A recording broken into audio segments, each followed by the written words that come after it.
Hello, everybody, it's Merlin here, and I just want to give you guys my brief thoughts, sort of a quick little review on a film I recently just watched. I picked it up from Redbox, and that was Justice League The Flashpoint Paradox.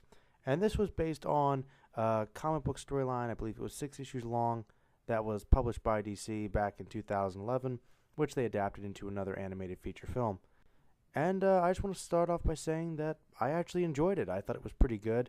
One of the best things about this film, I think, was the voice acting. I mean, once again, probably one of the greatest strengths of any of the DC animated films, just the DC animated stuff in general, is they have excellent cast work when it comes to their voice actors, great chemistry between them, and they really do an excellent job writing great witty dialogue to bring all these characters to life.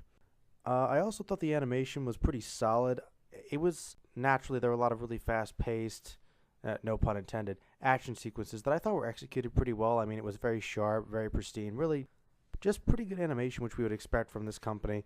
The animation itself wasn't really that bad. I have to confess I didn't like the character designs quite as much as I normally do. I prefer my superheroes to be a little bit sleeker. I mean, I don't mind the buff, muscular designs that are pretty common with these films, but for this particular version, it just seemed like the characters were buffed out even more than usual. They just seemed bloated, in fact. It just wasn't really complimentary. They all looked a little bigger than they should have been for the most part. And I also thought that some of the mouth movements were a bit questionable. Like, they seemed like they could have been animated a little bit more finely. But other than that, I thought that the animation itself was pretty good. Coloring was great. Music was good. All that basic stuff was alright. In terms of the plot, basically what happens is this Flash, because it's based on the New 52, it's not Wally West, who's been the Flash in more recent decades. The Flash is now Barry Allen, the most famous Flash, and his fellow Justice League members are some of the older ones we've always known and a few that have been reinstated to the current lineup. Probably the two biggest additions are Cyborg and, of course, Aquaman, and Hal Jordan is the Green Lantern as opposed to Kyle Rayner or John Stewart. Though, in this particular film, that doesn't really matter too much. Basically, Barry Allen stops his rogues with the help of the Justice League, but in this encounter with his rogues gallery, he finds that they've all been gathered together by Professor Zoom, who is essentially the Reverse Flash, who, after he and the Justice League managed to defeat him and his team, Professor Zoom taunts Barry Allen about the one thing that he always wished he could have changed, and that being the fact that he never was able to save his mother from being murdered. Hence, the whole reason why Barry Allen became a police officer, and one of the primary reasons that he became such a devoted superhero, the Flash. The next sequence happens so quickly that honestly you don't really know what happened, and I won't really give away too many details because I do think I would recommend that you should go out and see this film. Quite obviously, you can rent it at Redbox for like $1, so it's worth checking out. Barry wakes up and his entire universe has changed. It's like the timeline has been completely altered somehow, and he's woken up in a completely different universe, and there are a lot of massive differences. Batman is not the Batman that he normally was. He's a lot more violent, and there's another twist to his character. A significant twist. Superman is nowhere to be found. Cyborg works for the government. Aquaman and Wonder Woman are leading their people into a war which could destroy the planet, with Captain Atom being essentially the doomsday weapon that Aquaman is planning to use. Now, there are a lot of really interesting ideas explored in this film, but basically, Flash finds out that Flash seeks out the Batman of this universe and tries to figure out a way to go back and change things to prevent this horrible future from ever occurring. And as some of you may have guessed, the whole reason why this is happening is because the Flash never got his powers. As I said before, I'm going to try not to spoil anything.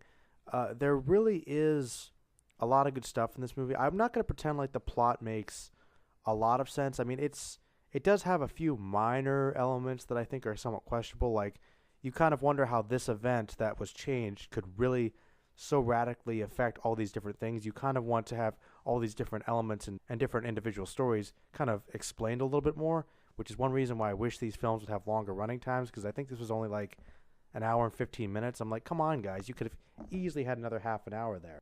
But considering the fact that they had a limited runtime, this film manages to do a lot, and I think it keeps a fairly concise story considering it's dealing with time travel, and time travel stories have a lot of complications that honestly are kind of difficult to write. And this is a kind of story that has been explored by multiple science fiction writers over the years in and out of comic books.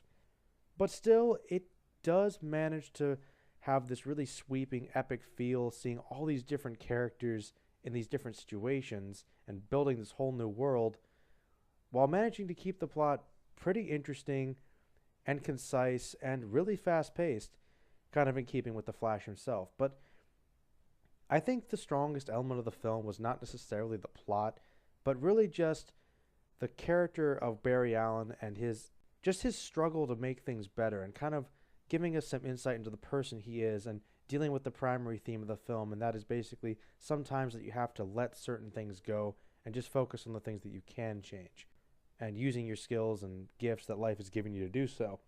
And that is the strongest thing of this film, is that it really balances this really ridiculous, convoluted plot, but keeps it really grounded with this really awesome character, which is, I think, a good example of the fact that some people think that Marvel's the only company that has really grounded characters.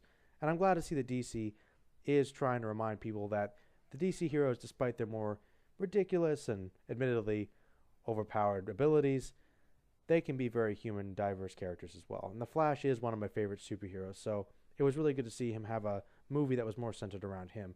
And it definitely got me excited for maybe a Flash series or perhaps even a Flash live action movie or just another animated movie. I think there's a lot of potential with this character. But yeah, there's a lot of really cool elements like that. And I will admit that some of the things you see these characters do, like, I'll be honest, I'm going to say right now, this might put some people off, especially people that might not be as familiar with comics that try to get this movie for their kids. This movie is by far the most violent DC animated movie to date. It was actually cited by other critics about that. It's just, in terms of violence, it outdoes its comic book predecessor. Admittedly, in terms of writing, I would say it probably has as well, because I think it manages to make the characters more likable, and I think it makes this Justice League a little more believable. And I was surprised. I actually was pretty cool with Barry Allen and Cyborg in their place. And Hal Jordan, of course, is being voiced by Nathan Fillion, so it's kind of hard to dislike him.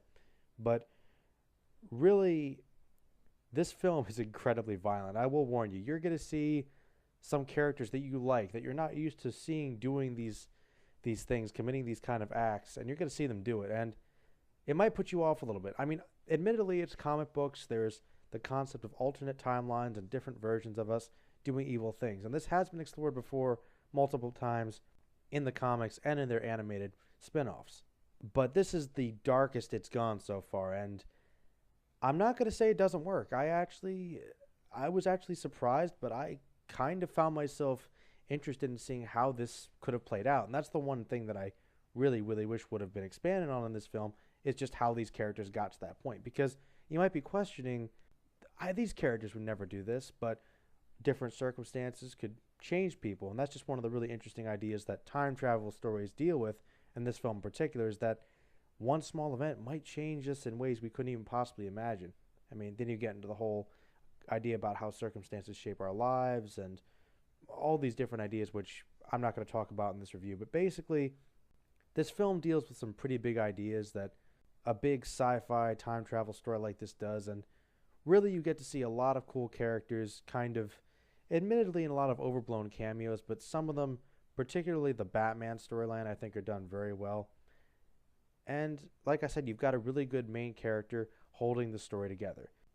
Admittedly, it might be tough to buy at first because some things just aren't explained in a lot of detail, but it's an alternate timeline, so really there's a lot open to interpretation. But overall, I would say I'd give it a 7 out of 10, 4 out of 5 stars, maybe like a B, B+. I think if it had been a little longer, this film would have been pretty close to perfect, but unfortunately I think a short runtime kind of didn't do justice to some of the side characters. But overall, it was really enjoyable, and heck, I really think that, the DC animated universe is always awesome, and for the most part, they've been making pretty good films. I definitely like this one more than Superman Unbound. So far, it's one of my favorites of superhero movies of the year. Right up there with the Wolverine and Man of Steel. And no, not with Iron Man 3. But yeah, guys, if you are interested at all in the Justice League and DC Comics, or just the Flash at all, check this movie out. It's out at Redbox right now. Overall, I enjoyed it, and I'd probably watch it again. Those are my thoughts on the Flashpoint Paradox, and I'm going to go off to sleep now. Until next time, guys.